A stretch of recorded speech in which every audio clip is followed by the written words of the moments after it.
રાજકીય તર્ક વિતર્ક વચ્ચે રાજ્ય સરકારની કેબિનેટ બેઠકનું આયોજન કરવામાં આવ્યું। આ બેઠકમાં જૂની પેન્શન યોજના સહિતના પડતર પ્રશ્નોના મુદ્દે ચર્ચા થઈ શકે છે। સાથે પ્રધાનમંત્રી મોદીના જાહેર જીવનમાં આવ્યાના 23 વર્ષની ઉજવણી અંગે પણ ચર્ચા થવાની સંભાવના છે। પ્રધાનમંત્રી મોદીના સીએમ ટુ પીએમ કાર્યક્રમ અંતર્ગત રાજ્ય સરકારના મંત્રીઓને વિવિધ જવાબદારી પણ સોંપાઈ શકે છે।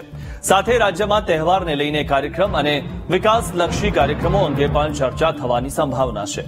ઉલ્લેખનીય છે કે 2005 પહેલાના કર્મચારીઓને જૂની પેન્શન યોજના મુજબ લાભ આપવાની માંગ કરવામાં આવી રહી છે, જે અંતર્ગત અગાઉ જૂની પેન્શન યોજના અંગે કર્મચારી મહામંડળ સાથે સરકારની બેઠક પણ થઈ હતી।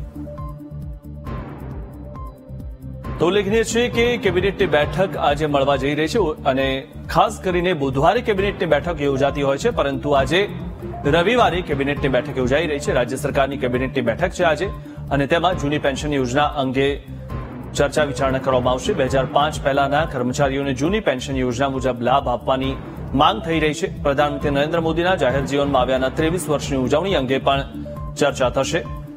તો સીએમ ટુ પીએમ કાર્યક્રમ અંતર્ગત મંત્રીઓને જવાબદારી પણ સોંપાઈ શકે છે। આ વિશે વધુ માહિતી મેળવી અમારા સંવાદદાતા મેહુલ દેસાઈ પાસેથી। મેહુલ, ખાસ કરીને બુધવારે કેબિનેટ બેઠક મળતી હોય છે, પરંતુ આજે રવિવારે કેબિનેટ બેઠક મળી રહી છે। બીજા પણ કયા કયા મુદ્દાઓ આજે ખાસ ચર્ચાઈ શકે છે?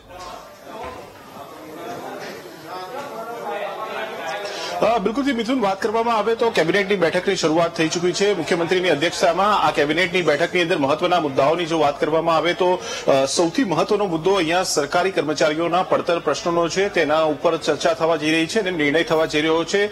તમામ જે બેઠકોનો દોર જે છે તે પૂર્ણ થઈ ચૂક્યો છે। ગઈકાલે મોડી રાત સુધી જે કમિટી બનાવવામાં આવી હતી સરકારી કર્મચારીઓના મુદ્દાઓને લઈને, જેની અંદર ઋષિકેશ પટેલ, જગદીશ વિશ્વકર્મા, બચુભાઈ ખાબડ છે તેમનો સમાવેશ થતો હતો। મુખ્ય સચિવ અને નાણાં વિભાગના જે સચિવ છે તે પણ ગઈકાલની બેઠકની અંદર ઉપસ્થિત હતા અને લાંબી ચર્ચા જે છે તે થઈ છે અને લાંબી ચર્ચાના અંતે તેમના જે પ્રશ્નો છે તેમાં પ્રશ્નોમાંથી કેટલાક પ્રશ્નોનું આજે નિરાકરણ મિથુન આવશે, જેમાં જૂની પેન્શન યોજના છે તેનો સમાવેશ થાય છે અને કેટલાક અન્ય ગ્રેડ પે સહિતના જે મુદ્દાઓ છે તેના ઉપર સરકાર નિર્ણય કરી શકે છે। આ જે કેબિનેટની બેઠક છે તે બેઠકની અંદર આ મુદ્દો જે છે તે લાવવામાં આવશે અને સરકારી જે કર્મચારીઓના પડતર પ્રશ્નોની જે જાહેરાત છે તે સંયુક્ત પત્રકાર પરિષદની અંદર જે છે તે કરવામાં આવનાર છે મિથુન। આ માટે સરકારી કર્મચારી મહામંડળના આગેવાનો છે તે પણ અહીંયા ગાંધીનગર ખાતે પહોંચી ચૂક્યા છે। કેબિનેટની બેઠક શરૂ થઈ ચૂકી છે। આ સિવાય બીજો મહત્વનો જે મુદ્દો મિથુન જે છે કે તે પ્રધાનમંત્રી નરેન્દ્ર મોદી જે છે તે મુખ્યમંત્રી બન્યા તે 7 ઓક્ટોબર 2001ના રોજ બન્યા હતા અને તેમના જે 23 વર્ષ આવતીકાલે પૂર્ણ થઈ રહ્યા છે અને આવતીકાલથી એક સપ્તાહ માટે વિવિધ કાર્યક્રમોનું આયોજન કરવામાં આવી રહ્યું છે અને આ કાર્યક્રમો છે તેની અંદર જવાબદારીઓ અલગ અલગ મંત્રીઓ જે છે તેમને સોંપવામાં આવી છે। વિસ્તાર વાઇઝ અલગ અલગ જે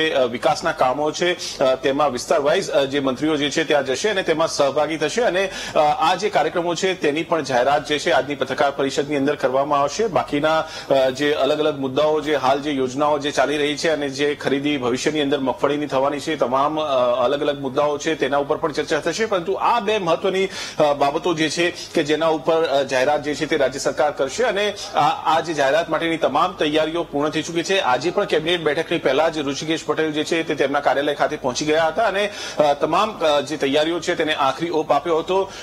કેબિનેટ બેઠકની અંદર તમામ પ્રેઝન્ટેશન જે છે તે કરવામાં આવી રહ્યું છે કે રાજ્ય સરકાર કઈ રીતે આ જે પ્રશ્નો છે કર્મચારીઓના તેનું નિરાકરણ લાવી રહ્યું છે અને સાથે જ જે એક સપ્તાહની ઉજવણી કરવામાં આવનાર છે પ્રધાનમંત્રી નરેન્દ્ર મોદીના સક્રિય વહીવટી કાર્યકાળની, તો તેની પણ ઉજવણીની તૈયારીઓ કઈ રીતે થશે, ઉજવણી કઈ રીતે કરવામાં આવશે, લોકોની વચ્ચે કઈ રીતે જશે, અલગ અલગ જે કામો જે છે ડેવલપમેન્ટલ અને જે કામો છે તે કામો લોકોની વચ્ચે કઈ રીતે લઈ જવા, સરકારની નીતિઓ કઈ રીતે લોકોની વચ્ચે લઈ જવી, આ તમામ બાબતો ઉપર કેબિનેટમાં ચર્ચા થશે અને આ તમામ જાહેરાત છે મિથુન ટૂંક સમયમાં જ્યારે પૂર્ણ થશે કેબિનેટ બેઠક ત્યારબાદ કરવામાં આવશે। તમામ કર્મચારી મંડળના જે આગેવાનો છે મિથુન તે પણ અહીંયા જે છે તે પહોંચી ચૂક્યા છે અને 6 વાગ્યાની પત્રકાર પરિષદ રાખવાની જાહેરાત કરવામાં આવી છે અને લગભગ 6 વાગે આ પત્રકાર પરિષદની અંદર તમામ જે મુદ્દાઓ છે તેમને આવરી લેવામાં આવશે અને તેની જાહેરાત કરવામાં આવશે। જી આભાર મેહુલ, માહિતી આપવા માટે।